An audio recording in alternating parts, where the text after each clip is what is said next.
I assure you, that looks a lot more difficult than it actually is. Alright, let's get over to this robot. Not a large toy, to be honest. I think he fires missiles at us, and he can step on us. I don't remember. Oh, he drops bombs. That's the thing he can do. Let's avoid the bomb and focus on... It's a really, really big bomb. But our goal is right here. We want to get to the hatch.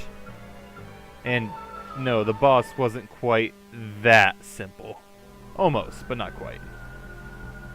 But now that we are inside the giant robot toy thing, the real battle can begin. Let's see, let's look around. Oh, cross stitch is flying around, that's not good. Oh, let's drop the ball in there for now. And take a hold of the control stick so we can't attack cross stitch with our magic copy science of ball for ammunition. Words, I know how to use them. No, but now there's actually a health bar, so in truth the final boss fight is against Cross Stitch himself. You just need to get to the method of fighting him first. And that robot isn't as terrible to fight as it could be. Like, I've actually done the final boss a few times when I was a kid. It was one of my more enjoyable parts of the game. So I'd like to think I'm not completely terrible at it. That's not to say I might not die a few times, but that's just because it's more hits for me to use. Alright, so controls here. We have to shoot the rockets that are coming at us. Like that. And then if he shoots at us like that, we can use the Z button there to just kind of put up a shield and not have to deal with it. And like so.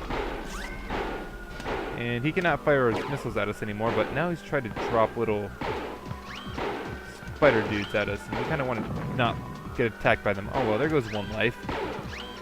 In this fight, all the lives are extra hits, so in essence I have... Oh lord, I'm just going to take all those hits. So in oh, you jerk. In essence, I have 24 times 3 in truth is 60, 72 hits I can take in this fight before game overing.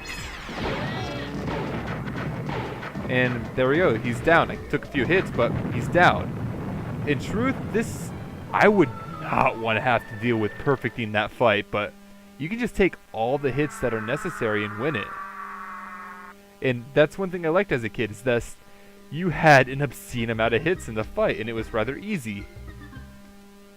That was the final boss, by the way. The game is over. I've just beaten it. All we have to do is return the final crystal. Now, of course, the Let's Play isn't completely done. I have all those bonus worlds or bonus levels to show off, and that's going to be a chore. I've only seen a few of them, but just with how difficult the first one was, it's gonna be a thing. But I have all those. There's actually several cheat codes for this game, and I want to show off what those are because they're kind of interesting, like with how you input them and all that stuff. But let's return this final crystal and restore the wizard to his rightful shape. Well, he's in his rightful shape. To his rightful composition. I don't know, something like that. And that's all the crystals. Which, after we've collected them and brought them inside the castle lower area, they're going to go outside to be put back on top of the spires. Because that's how crystals work. And of course, the wizard is handless right now because Glover and Cross Stitch are actually his hands. How that works.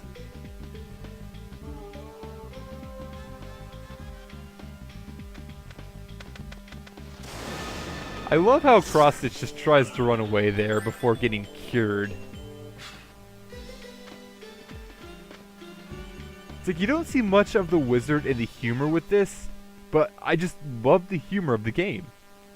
It's so very amusing. But you missed 6 bonus levels. Yeah, I'll come back and see them soon enough.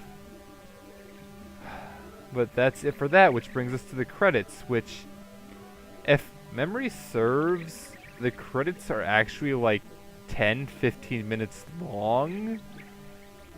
So I'm gonna just fast forward through them, and I'll probably talk about my final thoughts post commentary on it, but I'm gonna fast forward through them because yeah, I'm not gonna have you guys sit through like 10-15 minutes of credits. Alright then, post commentary time. My thoughts on Glover itself. The game, considering how it's a rather obscure game, and one of the Hasbro Interactive, of course, being known for like Monopoly and all that stuff, this is one of the few video games that wasn't just like a port of a board game, and they did fairly well in doing that. I mean, it has its issues.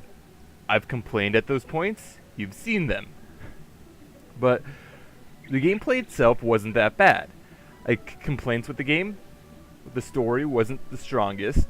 I would have liked to see more of the wizard because he amused me a lot. Like with the end cutscene and with the start, just how the story was laid out, it amused me. It's just there's so little of it.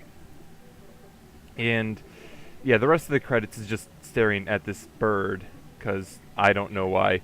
By the way, the credits timed come out to be about 11.5 minutes. In my editor, I have this going at 400% speed to cut that down as much as possible. I don't think it's actually a 4 times reduction in length, but whatever, it works. Let's see, other things to say. Let's see, favorite world. Start with that. My favorite world would... I was rather fond of the... that's a good question. What was my favorite world? I'm not going to say I liked Carnival too much. I did like the pirate levels. They were pretty fun. I did not like Prehistoria. That world as a whole kind of just bothered me, but Anyway, we only have those 6 bonus levels and the cheats to put up. I don't know how many more videos that's going to be, and I don't know when I'm going to get to that just because, yeah.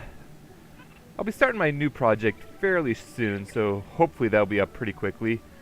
But the credits are drawing to an end, and yes, I'm pretty sure they thanked everyone and their grandmother. I'm not kidding with that, by the way.